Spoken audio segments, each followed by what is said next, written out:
Hey everyone, my name is Monroe Mann. I'm joined by Susan Gessing. We're both staff members here at breakdiving.io. Today we're having our JavaScript event, our JavaScript chat. Two of our members were not able to join us today, so it's the two of us, and we're going to go over a JavaScript to-do list that I created using a tutorial from Wes Bos.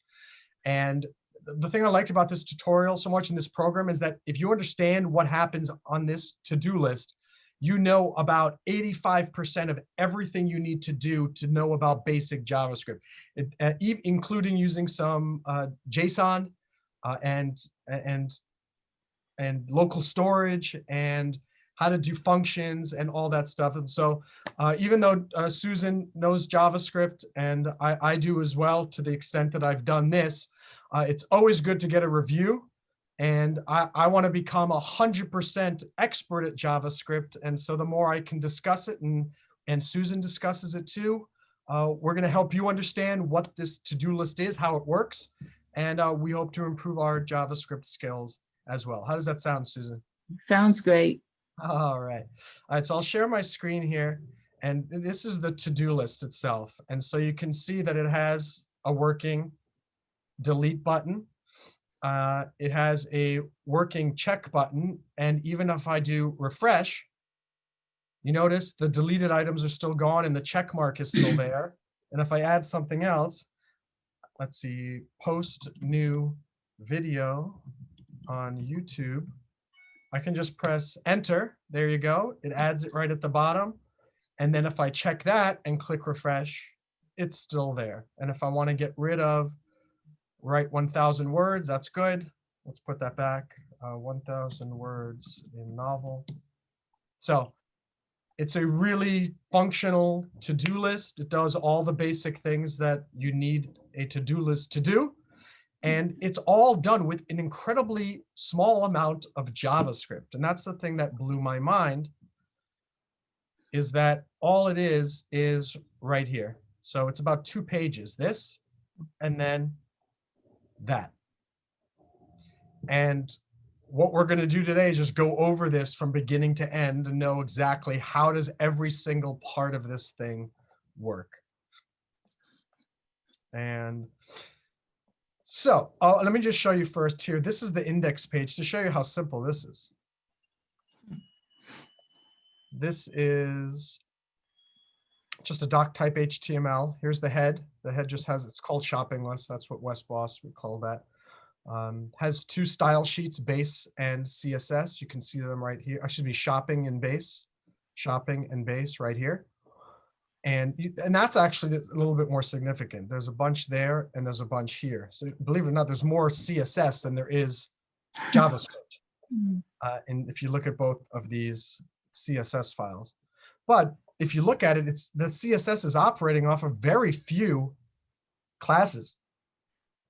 All we have is here's the whole body. This is basically what all the JavaScript and CSS is operating off of. We've got the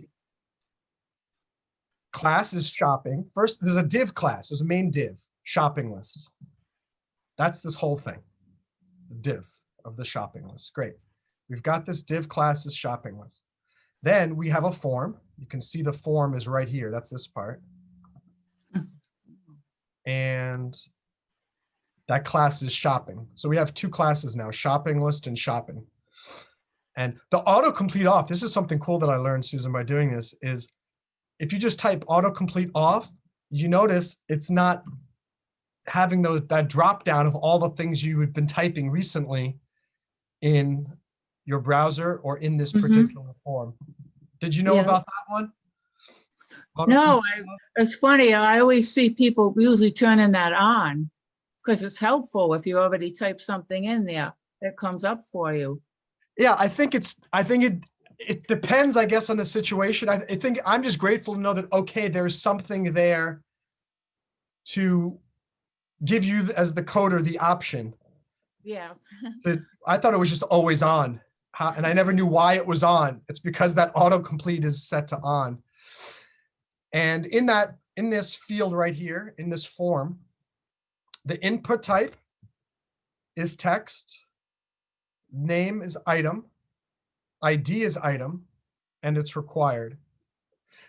what I've been trying to figure out is what the difference is between the name, which is item, and the ID is item. Do you know? I don't. Name, item, ID, item. Let me just do a quick Google search and just see. Difference between name and ID in JavaScript form. Aha. Perfect. Let's learn something new.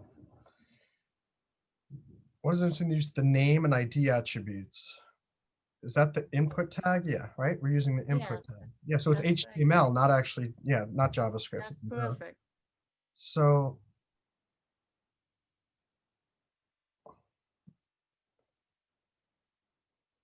let's see if we have an answer. Names are quite often, or IDs must be unique. Yeah. Okay. The names are unique, but can be shared. Do we have, is that name repeated anywhere? Name equals item. Oh, maybe it's saying the ID of this particular, like each one of what, maybe each one of these has a separate ID. The name is shared? I'm not sure. May sometimes be known that names are shared between controls of any form input type. Name sharing then. The name attribute on an input is used by its parent HTML forms to include that element as a member of the HTTP form in a post request or the query string in a GET request. Okay. The ID should be unique as it should be used by JavaScript to select the element in the DOM for manipulation. All right, so the ID then is used for the DOM manipulation and CSS. The The name HTML. is used in a post. I wonder if the name, let me look at the JavaScript, if the name part is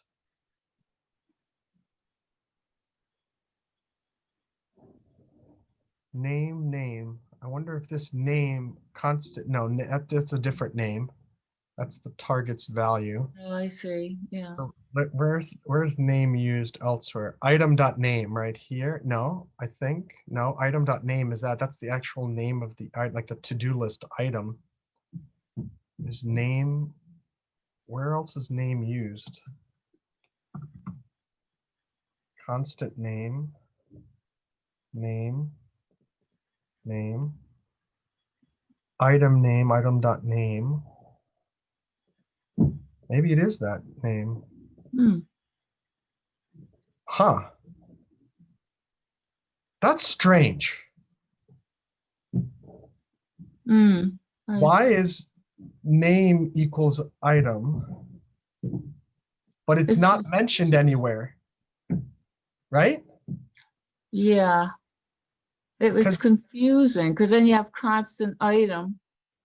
And you're creating a new constant named name. Yeah. Yeah. And so this name is this constant. It's not the name that I want. Is it? I'm curious if I got rid of it, if it would still work. Yeah, that would tell you something. Let's try this. Whoop.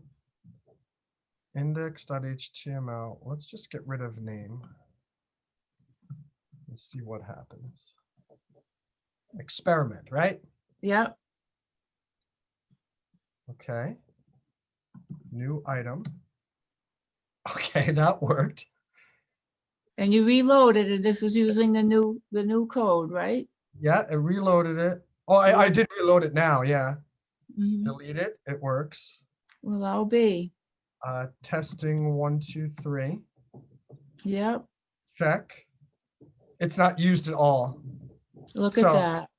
So we learned. Good. I'm glad that we saw that because it's not needed. So that was that was confusing me the whole time. I was building going, why is there no reference to, why is item twice? First as a name, second time as an ID. Yeah. And it is, you know what? And let's just here, let me control copy this. Well, go over here, paste it and see if it comes up. Is it the same list? same list. Yeah. Let me try one more time. Is this still there? Copy. Yeah. So, okay, good. So did a little refactoring there. We did. And okay, then, so anyway, and now it's even more simple. It just Yeah. has this ID of item, and then the button, the submit button right there, and that's this. And that's the thing that's amazing, I realize, is that CSS does so much. You look at this and you think it's so much more complicated because there's so much CSS that makes it look fancy, but this is the HTML right there, that's it. The Yeah. shopping list class, shopping class, the ID of item, and a button. And then there's an unordered list, with a class of list, which is here. And that's it. And then we just call in the script for this shopping.js. So all that is in the CSS. A lot of the guts of this thing, you know? That's amazing. Not the logic, of course. Yeah, yeah. But still, so the visual aspect of, I mean, all of this visual stuff is the CSS. And I don't know, I just found it amazing how much CSS there was and how little JavaScript. yeah. When you think about it, yes, I'm not saying there's a tiny amount, but it's not like 27 pages to do this to-do list. Mm-hmm. And so anyway, look at that. There it is, the shopping form, query selector, it grabbed shopping. Yep. Then we have a constant list, document query selector list. Let me just look at that, shopping and then the list. So it's first grabbing shopping, which is the form. Okay. And then it's grabbing the list itself. So I guess, let me just look at here. It's grabbing this form, the item that's whatever's being added into this form, and then it's grabbing the entire list. That's what we have so far. And so why don't you take over for the next part in terms of, let's find out how it's, let me take off my sweatshirt, it's a little warm. It's funny, I'm about to put a sweater on pretty soon. Oh, you can take mine. Let's find out the code here that's going to keep track of what is typed. And then when something is typed and this button is pressed, it does something. We don't care what it does, but let's try to find, so I want you to, your job is to now find out how do we grab the text that's entered here and then register the submit button. Okay. So, tell me. Well, I have a question for you, please. I used to know this, but I don't recall it. Prevent default. What does that do, please? And handle submit. The prevent default, I believe the default is when you submit, it refreshes the page. Okay. But because we're doing JavaScript and kind of creating a state, a single page app, we don't want it to refresh the page. We just want it to use JavaScript to grab the item and literally regenerate the DOM. Okay. So if you notice what I do, look, no refresh, and I press add item, there's no page refresh. It just gets removed from here and added at the bottom. Mm-hmm. So that's what prevent default does. Because otherwise, if we do the handle submit function, it's going to refresh the page and we have to wait for everything to reload. Okay. So this is the handle submit, but we still need to, let me see if, let me just find out if there's another, where's the, okay, no, so maybe that's where it starts right there. And we're not even worrying about the local storage part of it yet. We're just trying, so go ahead and see if you can figure out what's happening with function handle submit. Well, it looks to me like it's taking the event, the target of the current event value and setting it into name. Mhm. And then as debugging, I suppose, it's logging the name. And then that name goes into the item that's being made there, that also has a date and a complete field. Yeah, Has why a- is there a date there? Why is doesn't that look weird? Why is there a date there? I don't know, because we don't have a date on our form. We No, don't but- worry about the date. So what are we saving the date to? We're assigning it, Oh, we're making that the ID, and why would we want to use the date? because that will keep it unique. Yeah, every millisecond it's going to be a Right. brand new ID. So Yeah, that that's a good idea. so that was his suggestion to do the ID, so we don't have to generate our own like Right. plus ID is ID +1 or something like that. It'll just always be a unique. So good. Now, I'm not sure why we would have a complete field. Well, it's a to-do list. So Okay. So if we check off to, I was thinking of over here. So we check that off, obviously, and when so we're it's done. initially starting as And once it's checked, that turns into true. correct. Okay. Next part. And then we have an array of items, Mm-hmm. and we put that item onto that. And then we let it, we do some debugging, saying how much we have in our list now. Good. Let's see. Oh, yeah, that clears the text field in the form, that Yep. next line. So he gave us two different ways of doing it. One is you can do e.current target.item.value equals a blank string. Okay, Or another one is e.target.reset. Use this reset method, and both of them do the exact same thing. thank you. And then we fire an event. Custom events are new to me. I haven't done much with that. So this is pretty interesting. I guess we create there a new custom event called items updated, and we dispatch it. No, what's That was fascinating is it says new custom event. So you think that you're creating items updated here, Yeah, but you're not. You're basically saying dispatch the event called items updated. And if you go really? down here there is one called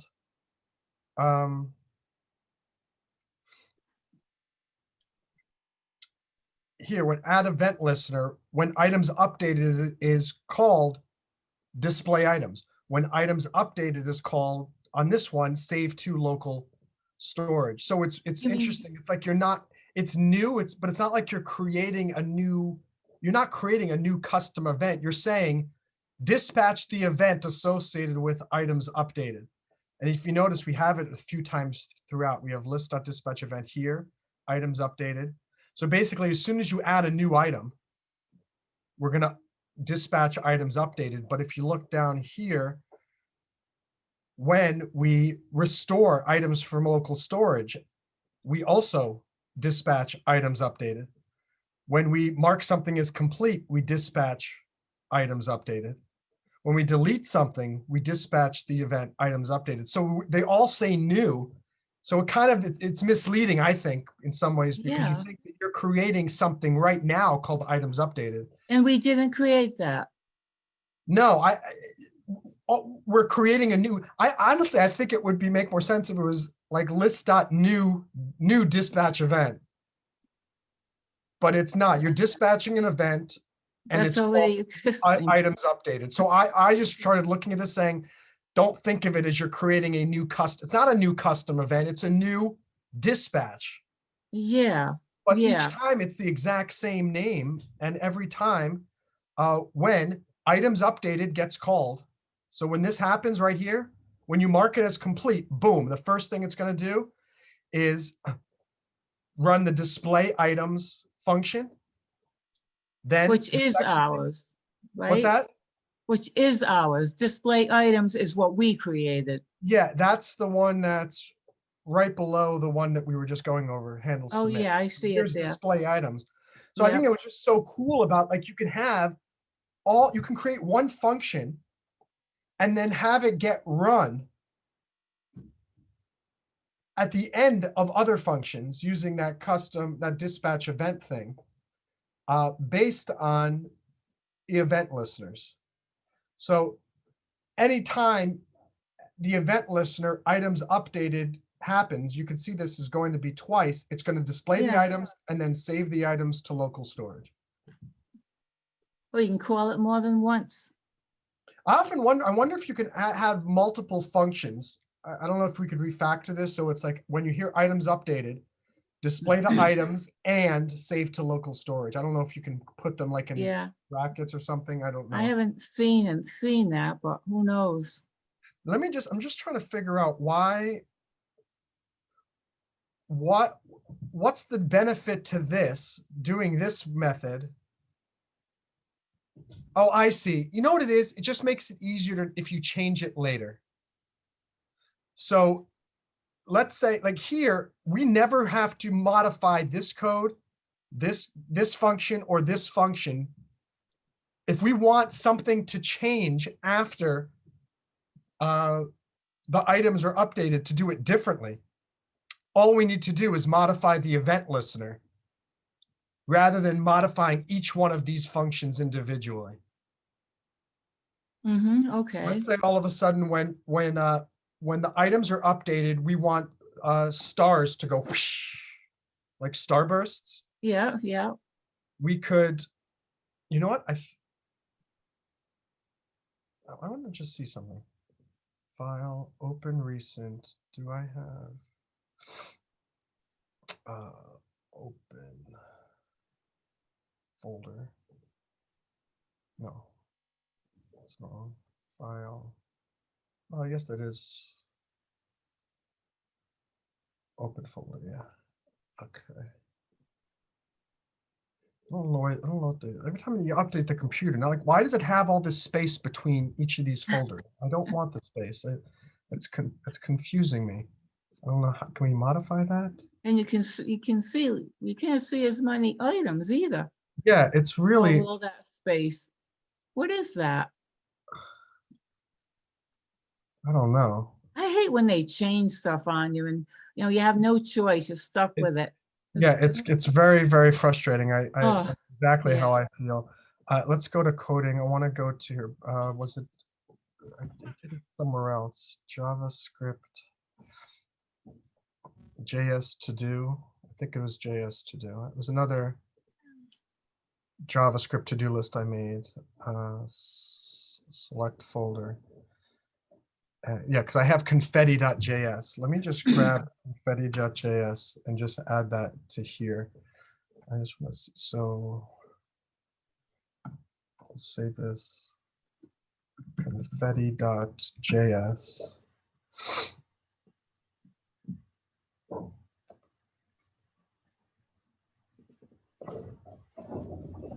Okay. And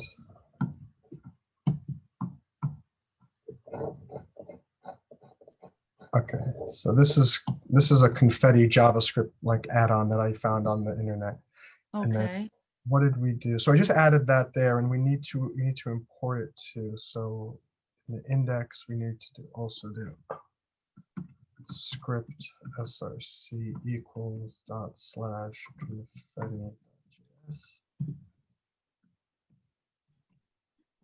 Okay.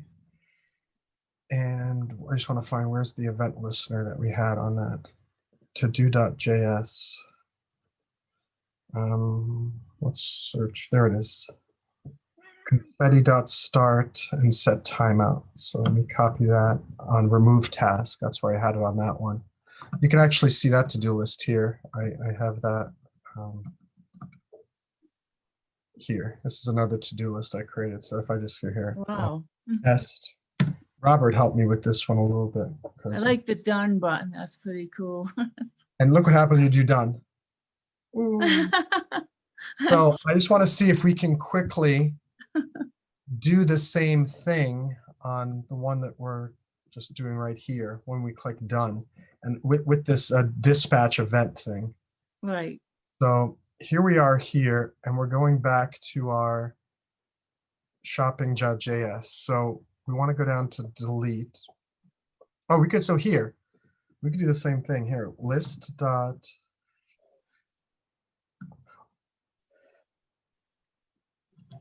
add event listener items deleted. Let's create one called that. And let's see, run confetti. Yeah. We'll make a new function called that. All right. But then technically we could just put that code right here in the delete. Yeah. I want to try to do something. Let's try to do something. Function run confetti.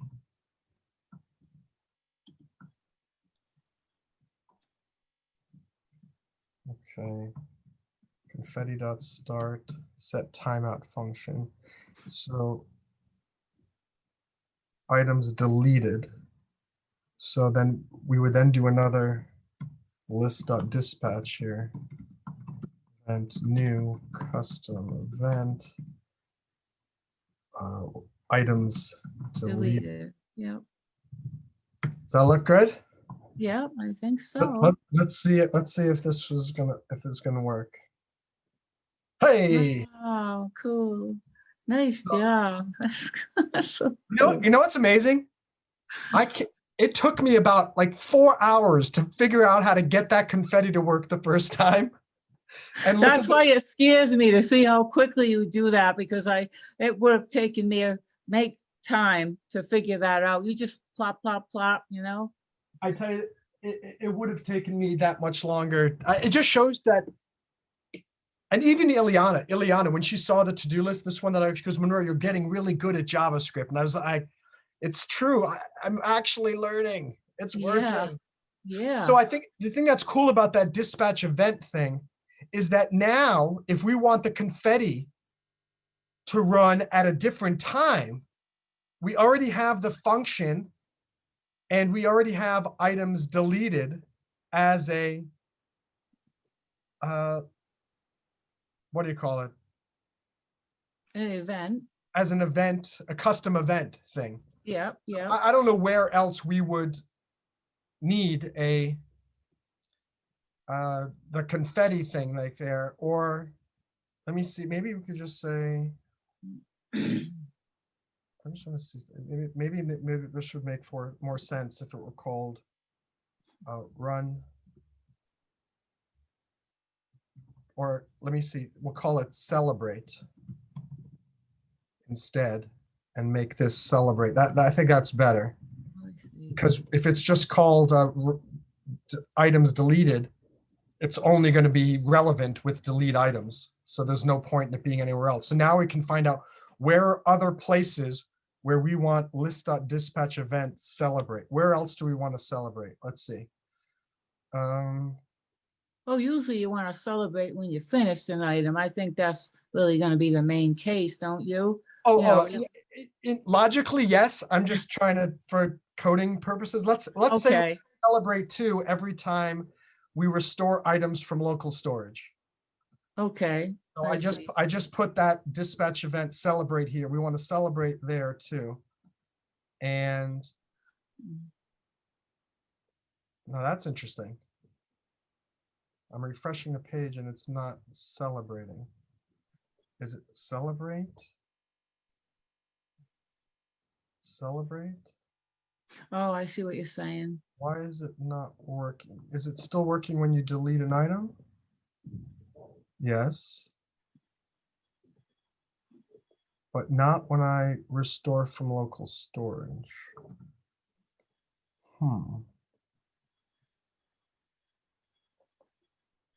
Items updated. I wonder.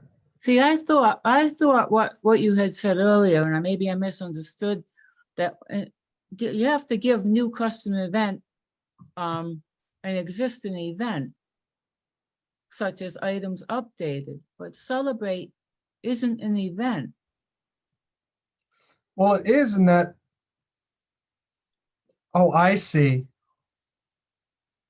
Yeah, a celebrate is kind of what we're, but it's just semantics. I mean, you're right that it should be in a item. Well, items are updated, so do this.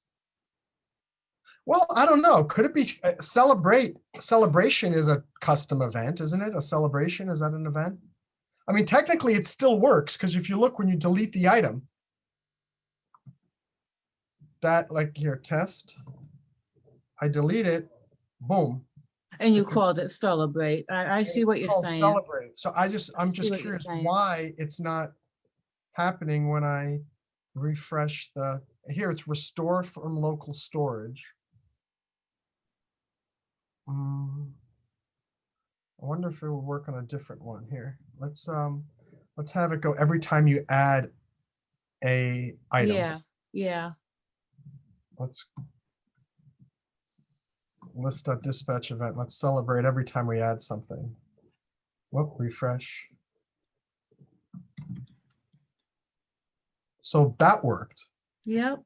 So maybe there's something about when you're restoring from local storage. I wonder if you put it before everything. Yeah. Let's see.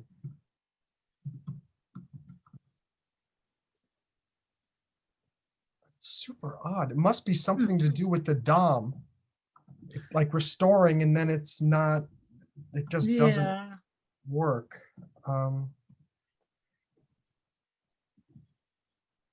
List.dispatch. I mean, it's the same thing. Celebrate. Items updated. Huh. So I don't know why that's not working, but all right, so we obviously don't want it here. I can keep it on the other place. My question is though, what is the difference between dispatch event and just running? Watch this, because this would work. If I just do run confetti, it's still going to do the exact same thing. Oh. Or maybe just without the like that. I think that's still going to work. Maybe I need the parentheses. You're thinking of Ruby.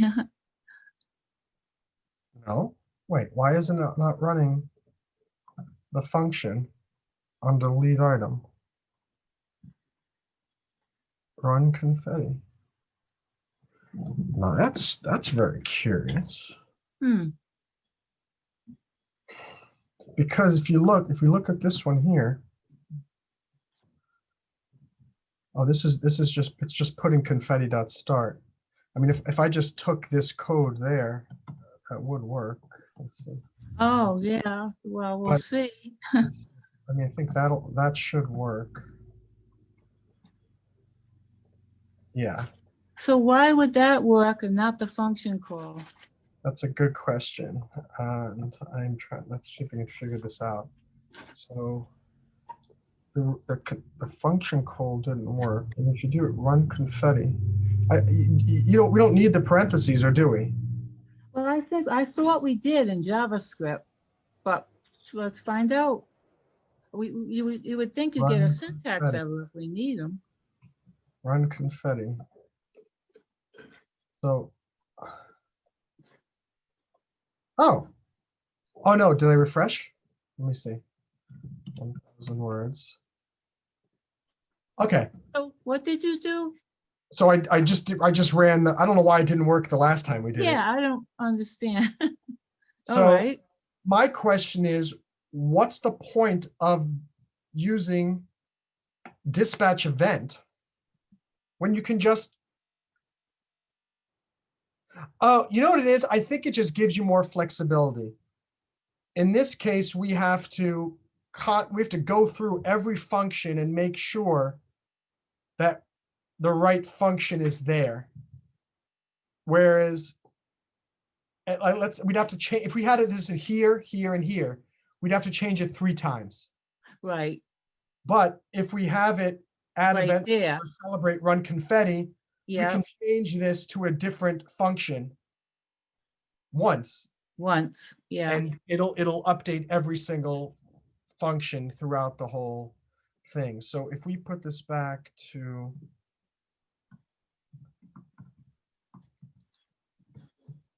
celebrate. I see what you're saying, though. The event listener should be something happening from the coding point of view. Yeah, The custom event, like here, it's the items are updated. So we should keep that naming similar. So the custom event is, I think it should be item deleted. well, yeah, that's, I think that, and when the item is the deleted, event. then run the confetti. Yeah, And so then this way we have a custom event item deleted, and anytime the item is deleted, if we want to run lots of different functions, we can, I guess, just set them up right here. Let's just make sure this still works.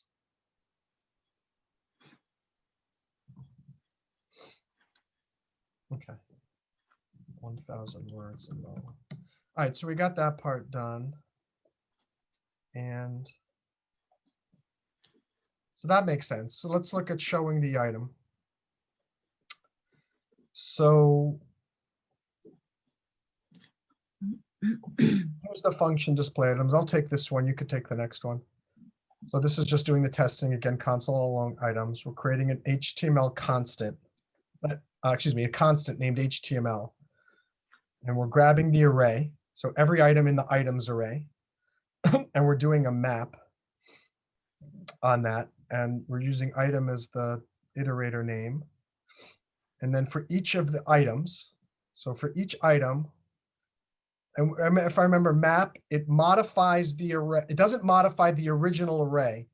It just does whatever you want it to do, and then returns that transformation back to this constant HTML. So you get a new array HTML, but the original array is the same. Is that how Right. you understand it? Yeah, I believe so. Yeah. Okay. So here we're, for every single item, we're going to return a string interpolated string here. Where's the closing one of this? Do you see that anywhere? Is that it before the semicolon? Oh yeah, right here. Okay, so we're creating HTML for every item. And this is what React and Vue and all those do. Okay. They basically create this, like this is a, I forget what they call them in React, a component, I guess, or something like that. And ultimately, what this thing is actually doing is every time an item is updated, it's totally re-rendering every item in the DOM. But where React is helpful is it only updates that particular item. And I guess we could actually redo that in JavaScript, so it's only doing that one item. But in this case, so it's going to return an li class as shopping item. Input type is checkbox, the value. Here we're using. Is that jQuery with the $? No, it is. A $sign is what jQuery uses, but here it's the string interpolation for JavaScript. Okay. So in Ruby, it's, I think, the $, or forget what it is in Ruby, but in any case, this is the string interpolation for JavaScript. And so we're just adding the item.id. So in that case, it's going to be that date that we put in. Okay. And then here, when we did this, I had trouble kind of understanding it, but it's saying if, so we're doing the string interpolation of this whole thing. So it's either going to say checked or it's going to be blank, but it's weird that there's nothing.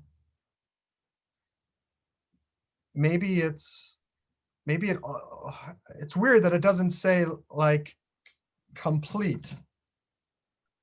You know what I mean? Oh, I see what you're saying. I was trying to figure out what's he assigning it to. Oh, no, that's what that means. This is let me see if I can pronounce the word right. Ternary operator? Ternary.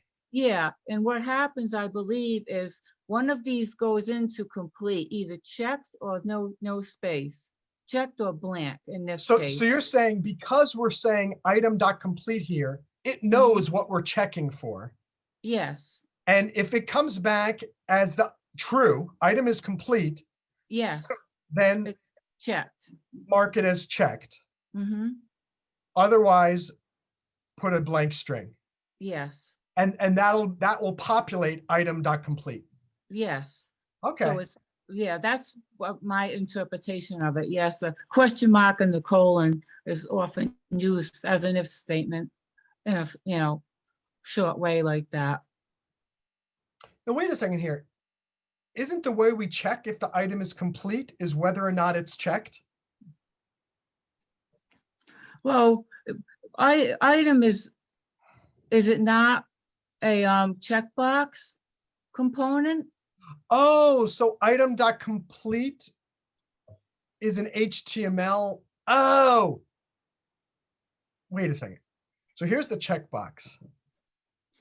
We have the checkbox.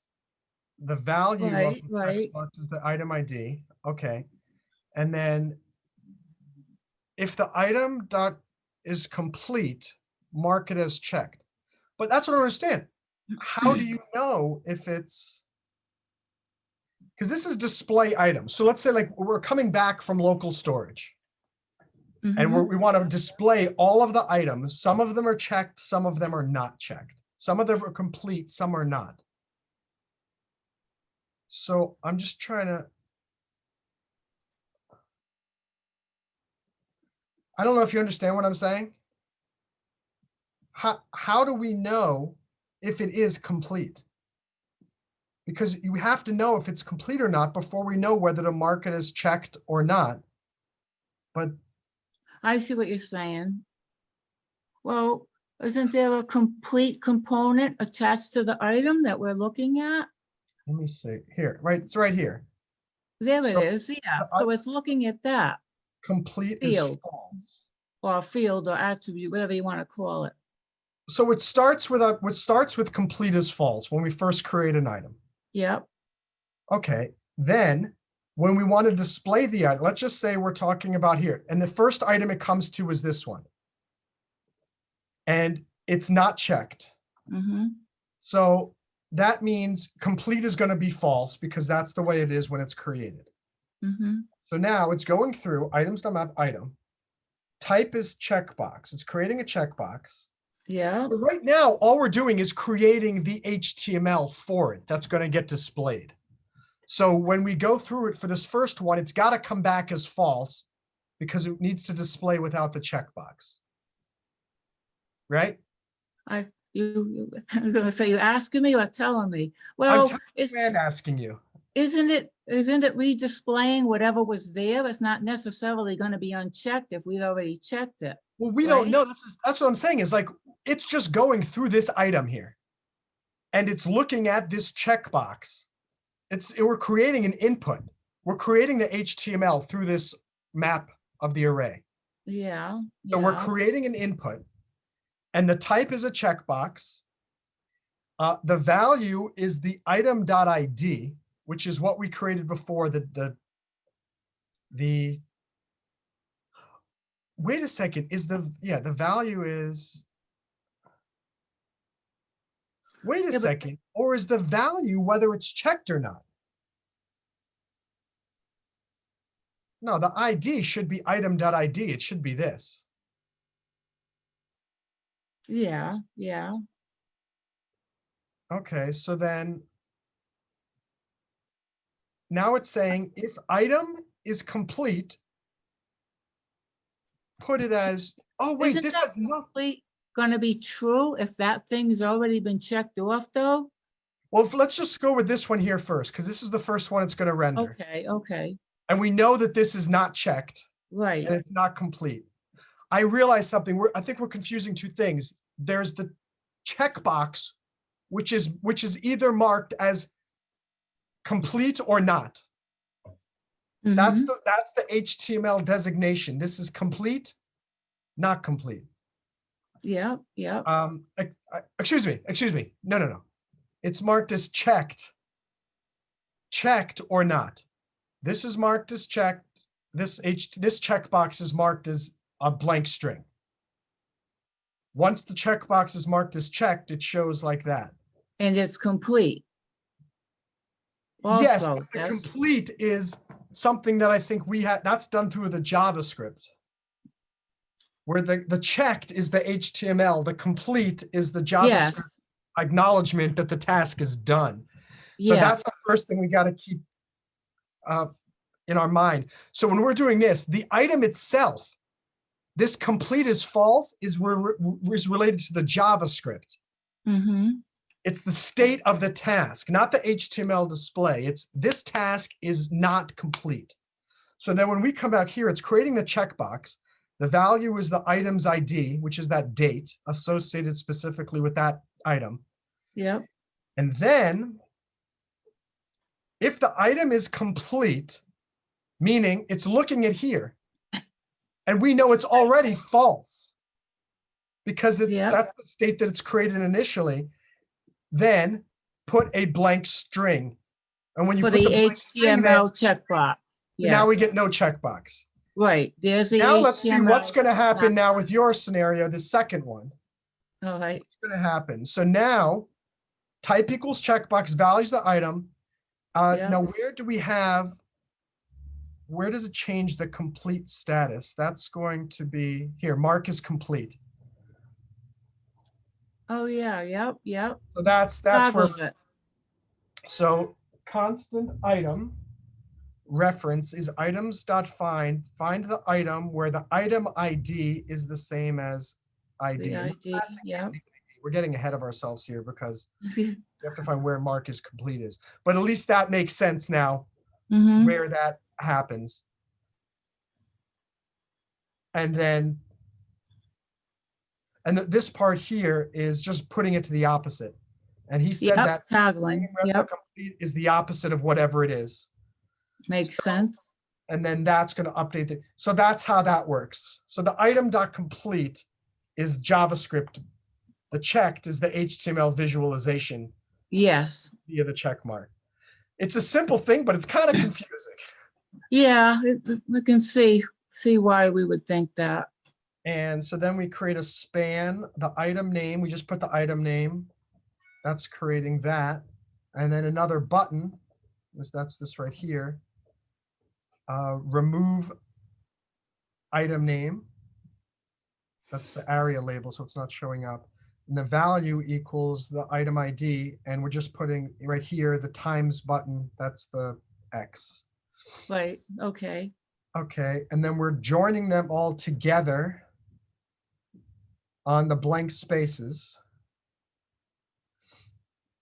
I forget why we have to join them all together. So here it's creating an array.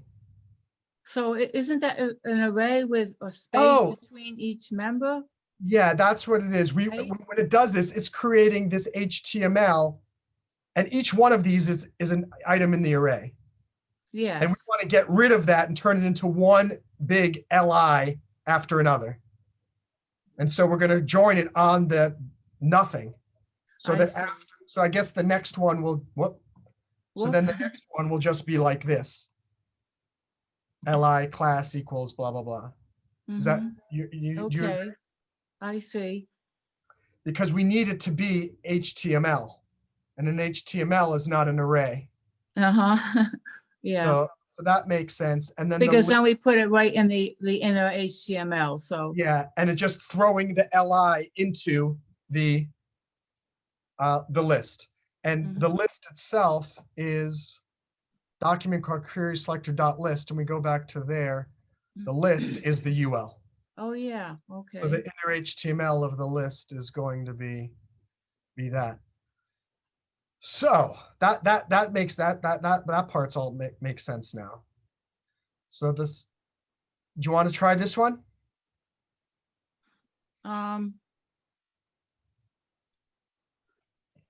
I am not sure of that one. Give it a try. See what The you think. local storage, you're setting an item called items to local storage and using JSON to stringify it. that's basically exactly what's happening. So all Good, it I is, got it. the local storage. Right. Do you know what local storage is? Not really. I'd like, tell me please what a It's summary. like a hard drive on your browser. Ah, okay, all But right. I don't think it's on the browser. I think it may be cross browse. I'm not sure if it's cross browser or if it's actually on the browser. That's a good question. Hmm. You know what, we're gonna find this out real quick. I want to find out. Is local storage on I the do have to browser? go at 3:30, Monroe, please. Yeah, I was actually thinking of finishing up in 5 minutes and doing the rest of it on another. This is fun though. Let me see. All right, local storage is stored separately for each browser profile. Ah, just like cookies, okay. If two people log into different accounts on a shared computer and both visit the same site, each person's local storage data will be stored in a separate place. So that's basically what local storage is that it's storing it to your browser. And all we're doing here is, the thing that catches local storage can only work with strings. Okay, I see. So we need That's to why we, take the items array and stringify it. And then once it's turned into a string, we set the item to local storage. That's it. and when we want to retrieve that again, we know it's called items. Yeah, it's right here. Oh, Yeah, I see. That's what we do here, right? but Okay. we have to, it's weird because you have to do it kind of backwards. Here, list items. Now you have to do the Now JSON you dot have to parse. pass. Yep, yep. Then local storage, grab the get item, and then like you said, grab the items. But it's the reverse because you need to get the items first from local storage and then parse it Yeah. into the array. And if list items dot length, if there are some items, Right. push the items to the items array. Otherwise, items array is just going to be blank. And when you press What's refresh, the dot and the push? it's the, I don't know if it's called a splat operator in JavaScript or whatnot, but it's the Okay. spreader, and it grabs every single item in that array. And you know what? I kind of understood it. Let me just do that. Let's do a quick search so we learn a little bit more. JavaScript array.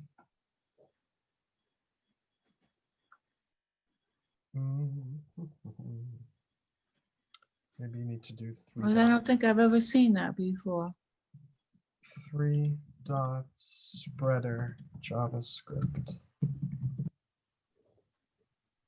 Oh, there it is.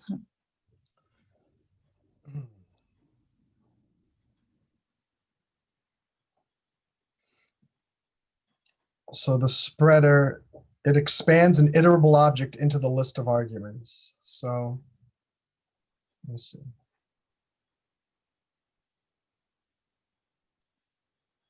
Here, trying to pass an array to a JavaScript function expecting separate arguments doesn't work. So math.max with an array of 135 will give not a number. But Okay. if you use the spreader ... it'll break it down into 135. And then it'll give the max number. Okay. It's also useful for copying an array, concatenating or combining arrays, adding an item to a list, Wow. combining objects. So it expands an iterable object, usually an array, though it can be used on any iterable, including a string. So I think if we go back to there, it is taking that whole array and breaking up them all into individual items, and then it's pushing every single one of those individual items into The items. the Okay. items array.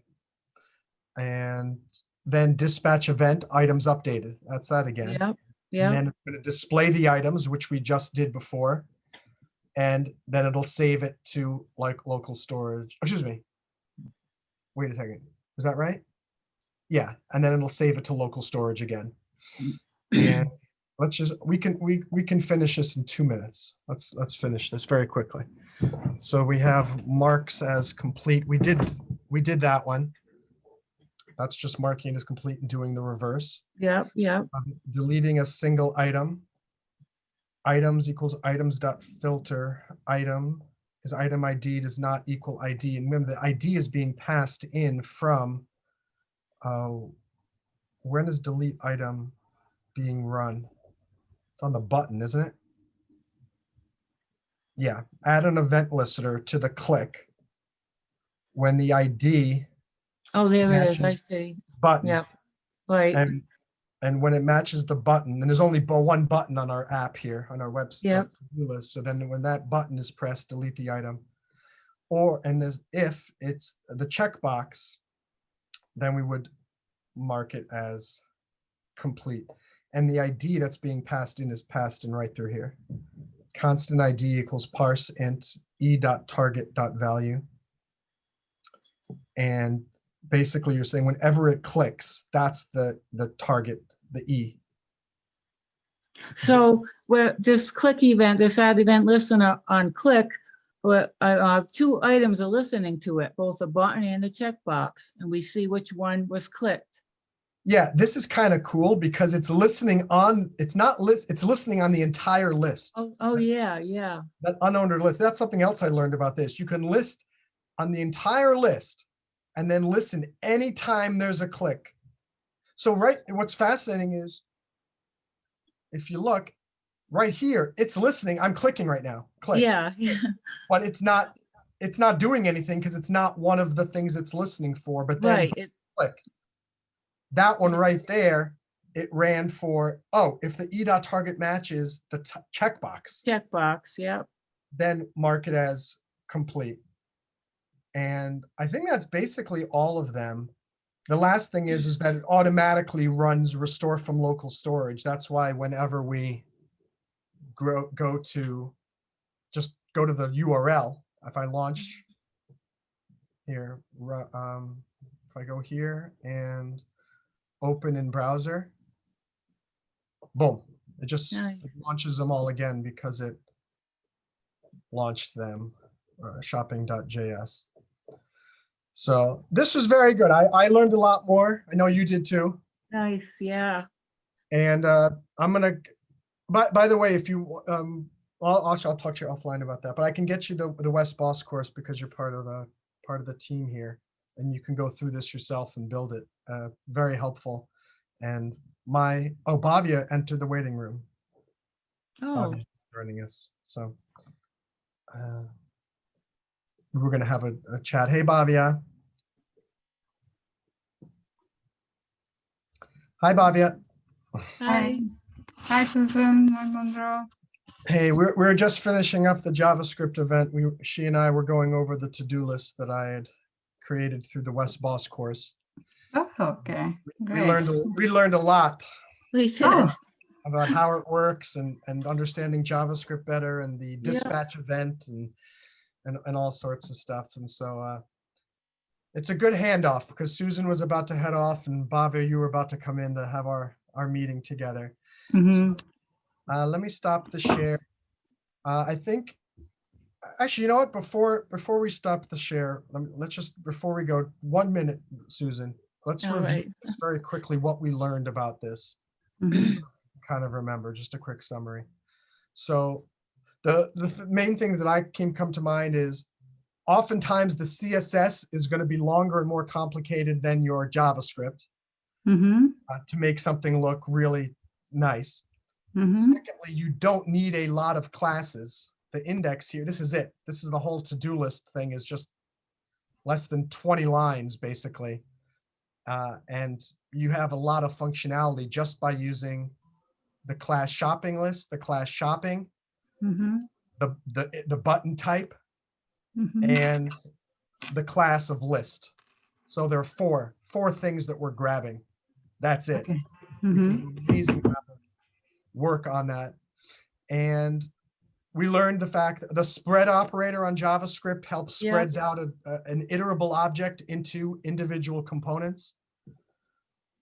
We learned that local storage is unique to the particular browser and user account that you're using. It's Mhm. not your local computer. Mhm. And we had fun with the dispatch event, custom Yeah. events, And I think what we learned is that the usefulness of it is that it allows you to update things very easily just through the event listeners section. Because if you look at the event listeners section, Mm-hmm. you can almost see everything that the program does. Yeah, well Just said. by looking at this. You can mark as complete, you can delete an item, you can display the items, you can submit items, save them to local storage, restore from local storage, and then run confetti if it's a success. So maybe what's an interesting way of thinking about it, this is kind of like the controller Mhm. for the whole thing. This is the main brains of the whole operation, and everything else you can go through the functions. That's a good way, at least for me, to think about it, is this is the whole operational control of this. I can put this in the / operational control module, which is a good way to do it. This way you can think about, you can almost write the program right from here. Write the entire program from this set. If you can write this, then just go ahead and create the functions Yeah, that you're calling. So that's an interesting maybe perspective. yeah. And, so anyway, those are the main things I think we can take away from that. And for any of you watching on YouTube, hope you found this educational, interesting. A few things. If you want to take that Wes Bos course and build that to-do list yourself, you can go to wesbos.com. He's a really awesome guy. He teaches well, and he's a sponsor also of the Breakdiving coding team. And so we give a shout out to him and thank him. Number two, if you like these events and think it would be more fun to actually attend them yourself, we have them on lots of subjects: JavaScript, Ruby, Rails, SQL, also French, German, Italian, and goal setting and travel. We have virtual vacations, lots of awesome things that we do here at Breakdiving. So please come to breakdiving.io. And finally, if you would like to just become a subscriber of our YouTube channel, or a liker or a sharer or a commenter, we'd be grateful to have you here as well. And most importantly, as a coder, at least once a month, if not once a week, you're going to feel like a total idiot and feel like you stink and that you shouldn't be coding and you're never going to learn. Just ignore it, because everybody feels that way no matter how smart they get at coding. And Bobby and Susan are both smiling now. Susan's been a coder for 20 years in Java. Bobby's doing it about 2 years. I've been doing about 3.5. And I had 3 false starts. Once when I was in elementary school, once in high school, and once around when I was 30. And I failed miserably all 3 times. And I decided I'm going to get up and try again. And look at me. I was actually basically teaching a JavaScript coding course. And so if I can do it, if Susan can do it, if Bobby can do it, you can too. So bye. Bye.